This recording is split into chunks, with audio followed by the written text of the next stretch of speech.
الحمد لله وكفى وسلام على عباده الذين اصطفى أما بعد فعن أبي ثعلبة الخشني رضي الله عنه عن النبي صلى الله عليه وسلم قال إن الله تعالى فرض فرائض فلا تضيعوها وحد حدودا فلا تعتدوها وحرم أشياء فلا تنتهكوها وسكت عن أشياء رحمة لكم غير نسيان فلا تبحثوا عنها رواہ الدارقطنی وغیرہ وقال حدیث حسن۔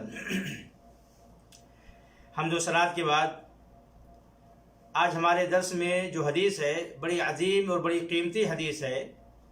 اس کے بارے میں اہل علم نے یہ کہا ہے کہ یہ دین کے اہم اصولوں پر قائم ہے، یعنی اس حدیث کے اندر دین کے جو اہم اصول ہیں وہ بیان کیے گئے ہیں، لہذا یہ بڑی قیمتی حدیث ہے۔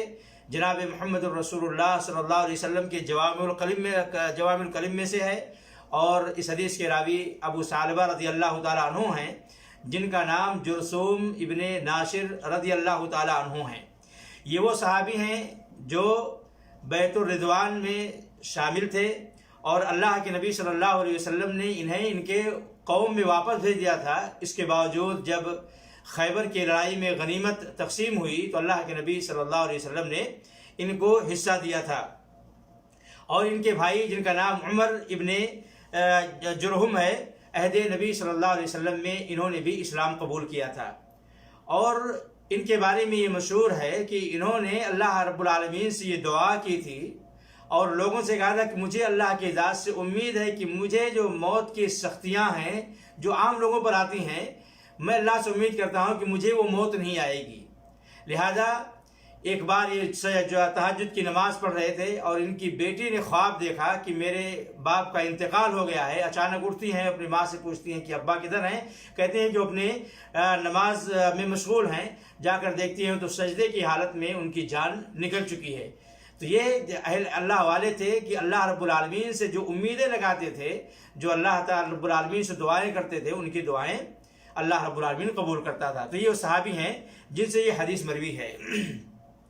اس حدیث کا ترجمہ یہ ہے کہ اللہ کے نبی صلی اللہ علیہ وسلم نے فرمایا کہ اللہ رب العالمین نے کچھ فرائض اور واجبات ہمارے اوپر عائد کی ہیں، لہذا ان کو ضائع نہ کرو، اور اللہ رب العالمین نے کچھ حدود متعین کیے ہیں، لہذا ان کو تجاوز نہ کرو، ان کو پامال نہ کرو، اور نہ ہی ان کو چھلانگو اور پھلانگو۔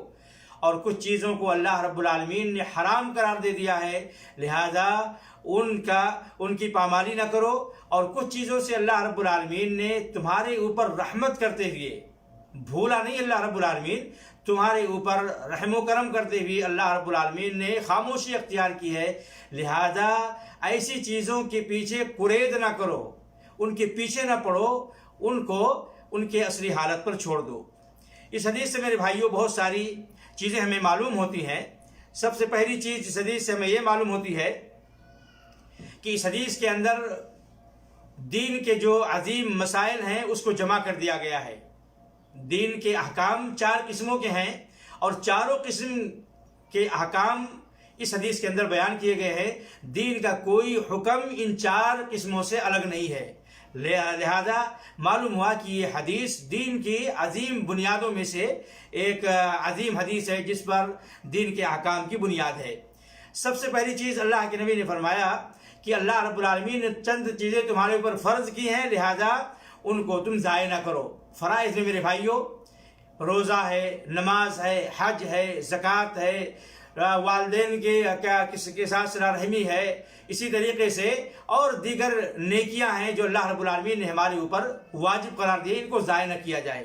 اور فرائض کی 2 قسمیں ہیں، ایک وہ فرائض جسے فرض کفایہ کہا جاتا ہے کہ جس میں اللہ رب العالمین کو کام مقصود ہوتا ہے، کرنے والا کون ہے یہ مقصود نہیں ہے۔ فرض کفایہ وہ ہے کہ اللہ رب العالمین کو کام مقصود ہے، جیسے نماز جنازہ ہے، اللہ رب العالمین کو جنازہ مطلوب اور مقصود ہے، پڑھنے والے کوئی بھی ہوں، اس کو فرض کفایہ کہتے ہیں۔ اذان یہ فرض کفایہ ہے، لہذا اگر ایک آدمی اذان دے دے سارے لوگوں سے اذان کے کا جو فریضہ ہے وہ ساقط ہو جاتا ہے۔ چند لوگ اگر کسی کی جنازے کی نماز پڑھ لیں تو سارے لوگوں سے جنازے کی نماز ساقط ہو جاتی ہے۔ اسی طریقے سے میرے بھائیوں نماز کے لیے اقامت کہنا ہے، اقامت ایک آدمی کہتا ہے سارے لوگوں کی طرف سے ساقط ہو جاتی ہے۔ تو فرض کفایہ وہ ہے جو چند آدمی کر لیں تو سارے لوگوں سے وہ کافی ہو جاتی ہے۔ گویا کہ اللہ رب العالمین کو کام مقصود ہے، کرنے والا مقصود نہیں ہے۔ اور دوسرا ہے فرض عین۔ فرض عین میں اللہ رب العالمین کو کام اور کرنے والے دونوں مقصود ہیں، یعنی ہر آدمی پر بعین ہی وہ کام واجب اور ضروری ہے۔ مثال کے طور پر جماعت کے ساتھ نماز پڑھنا یہ سارے لوگوں پر فرض ہے۔ اسلام کے 5 ارکان جو ہیں، روزہ ہے، نماز ہے، حج ہے، زکوٰۃ ہے، یہ ساری چیزیں انسان کو خود بخود کرنا ہے، لہذا یہ فرائض ہیں۔ لہذا فرائض کی ادائیگی اور اسے بروئے کار لانا تمام لوگوں پر ضروری ہے، ان کو ضائع نہ کیا جائے۔ اللہ کی حدود سے تجاوز کرنا حرام ہے۔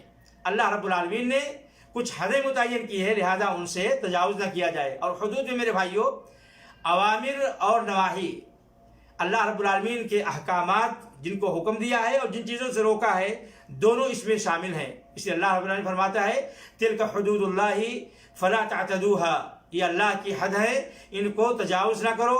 ومن يتعد حدود اللہ فاولئک هم الظالمون، اور جو اللہ کی حدود کو تجاوز کرتے ہیں یہی لوگ اصل میں ظالم ہیں۔ اس لیے میرے بھائیوں شریعت کے اندر غلو کرنا شریعت کے اندر تجاوز کرنے میں داخل ہے۔ اس لیے اللہ کے نبی جناب محمد رسول اللہ صلی اللہ علیہ وسلم حج کے موقع پر جمرات میں جب کنکری مار رہے تھے تو اللہ کے نبی صلی اللہ علیہ وسلم کے ہاتھوں میں چنے کے برابر دانے تھے، اور کہا اللہ کے نبی صلی اللہ علیہ وسلم نے کہ اس طریقے کی کنکریوں سے جمرات کو مارو اور غلو سے بچو، کیونکہ تم سے پہلے کی جو امتیں تھیں غلو کی وجہ سے ہلاک و برباد ہو گئی، عذاب ان کے اوپر اللہ رب العالمین نے دیا۔ اسی طریقے سے میرے بھائیوں اللہ رب العالمین نے نواہی اور حرام کردہ چیزوں سے، منع کردہ چیزوں سے کہا ہے کہ ان کے قریب نہ جاؤ۔ تلک حدود اللہ فلا تقربوها، یہ اللہ کے حرام کردہ چیزیں، یہ حدیں ہیں، ان کے قریب نہ جاؤ۔ کذالک یبین اللہ آیاتہ للناس لعلہم یتقون، اللہ تعالیٰ اپنی نشانیاں اور آیات لوگوں کے سامنے واضح کرتا ہے تاکہ لوگ اللہ سے ڈریں اور متقی بن جائیں۔ اسی میرے بھائیوں جہاں جہاں اللہ رب العالمین نے حرام کردہ چیزوں سے روکا ہے، یہ کہا ہے ان کے قریب نہ جاؤ۔ کہا لا تقربوا الزنا، زنا سے قریب نہ جاؤ۔ کہا لا تقربوا مال الیتیم، یتیم کے مال کے قریب نہ جاؤ ناحق کھانے کے لیے۔ تو جو چیزیں حرام ہیں ان کو کہا ان کے قریب نہ جاؤ، بلکہ جو ان کی طرف لے جانے والے وسائل اور ذرائع ہیں ان سے بھی اللہ رب العالمین نے روکا ہے، اور ان کے قریب نہ جانے سے اللہ رب العالمین نے اپنے بندوں کو منع کیا ہے۔ اسی طریقے سے میرے بھائیوں اس حدیث سے یہ بھی پتہ چلا کہ اللہ رب العالمین نے بہت ساری چیزوں سے خاموشی اختیار کی ہے، لہذا ایسی چیزوں کے پیچھے نہیں پڑنا چاہیے، قرید نہیں کرنا چاہیے۔ اللہ رب العالمین نے اس سے منع فرمایا ہے، لہذا وہ چیزیں آپ کے لیے حلال ہیں۔ اس لیے اللہ کے نبی صلی اللہ علیہ وسلم نے فرمایا تھا اگر یہ سوال جناب محمد رسول اللہ کے زمانے میں ہوتا تو ہو سکتا تھا کہ وہ حرام ہو جائیں یا واجب ہو جائیں۔ بہت ساری چیزیں جن میں اللہ کے نبی صلی اللہ علیہ وسلم یا اللہ رب العالمین خاموشی اختیار کرتا تھا، اور وہی نازل ہونے کے زمانے میں اگر لوگ سوال کرتے تو ہو سکتا ہے اللہ فرض کر دیتا یا ان کے اوپر کوئی چیز حرام کر دیتا۔ اس لیے اللہ کے نبی صلی اللہ علیہ وسلم فرماتے ہیں ان اعظم المسلمین جرما، مسلمانوں میں سب سے بڑا مجرم وہ انسان ہے جس کے سوال کرنے کی وجہ سے وہ چیزیں جن پر اللہ رب العالمین نے خاموشی اختیار کی تھی واجب حلال ہو حرام ہو جائیں، یا ان کی وجہ سے وہ چیزیں حرام ہو جائیں حالانکہ وہ حرام نہیں تھیں ان کے سوال کرنے کی وجہ سے۔ تو اللہ کے نبی فرماتے ہیں کہ ایسا آدمی مسلمانوں میں بڑا مجرم آدمی ہے جس کی وجہ سے سوال کی وجہ سے جو چیزیں حرام نہیں ہیں وہ حرام ہو جائیں۔ یہ رسول اللہ صلی اللہ علیہ وسلم کے زمانے میں تھا، اور بعد کے زمانے میں اگر کوئی سوال ایسا کرتا ہے جو چیزیں خاموشی اختیار کی گئی ہیں اس کے پیچھے پڑھنے سے منع کیا گیا ہے، تو اللہ کے نبی کی یہ مشہور حدیث ہے من حسن اسلام المرء ترکہ ما لا یعنی، اسلام کے دین کی اچھائی یہ ہے کہ انسان سے کو جن چیزوں سے کوئی فائدہ نہیں ہے ان کو چھوڑ دے، ان کے پیچھے نہ پڑے۔ تو ان چیزوں سے میرے بھائیوں ان کے پیچھے نہیں پڑنا چاہیے، انہیں قرید نہیں کرنا چاہیے، اور نہ ہی انہیں جو سوالات کے ذریعے سے اپنے اوپر غلو کر کے اللہ رب العالمین کے عذاب کو دعوت دینی چاہیے۔ اسی طریقے سے حدیث سے یہ پتہ چلتا ہے کہ اللہ رب العالمین نے اگر کسی چیز سے خاموشی اختیار کی ہے تو اس کا مطلب یہ نہیں کہ اللہ رب العالمین بھولا ہے یا اللہ رب العالمین گمراہی کا شکار ہو گیا ہے۔ رب العالمین نہ بھولتا ہے اور نہ گمراہی کا شکار ہوتا ہے، جیسا موسیٰ علیہ السلام فرماتے ہیں لا یضل ربی ولا ینسا، میرا رب تو وہ ہے جو کبھی بھی بھولتا نہیں ہے اور نہ ہی گمراہی کا شکار ہوتا ہے۔ اور مومن کی پہچان یہ ہے کہ وہ ہر چیز پر ایمان لائے، کیونکہ اللہ نے ایسے مومن بندوں کی تعریف کی ہے الذین یؤمنون بالغیب، اللہ کے کچھ بندے ایسے ہیں جو غیب پر ایمان رکھتے ہیں۔ تو جو چیزیں بتلائی نہیں گئی شریعت کے اندر ان پر ہم ایمان رکھیں اور ان کو مباح سمجھیں، حلال سمجھیں، اور ان کے اندر تنطع اور غلو سے کام نہ لیں، قرید نہ کریں، ان کے پیچھے نہ پڑیں جس کی اسلام نے ممانعت کی ہے، جس سے اسلام نے ہم تمام لوگوں کو منع فرمایا ہے۔ اور اس حدیث سے یہ بھی پتہ چلا کہ اللہ رب العالمین نے جو حدیں اسلام میں متعین کی ہیں ان کا نفاذ ہونا چاہیے۔ ظاہر سی بات ہے زنا پر حد متعین ہے، چوری پر حد متعین ہے، شراب پینے پر حد متعین ہے، اسی طریقے سے فساد دنیا میں برپا کرنے والوں پر حد متعین ہے۔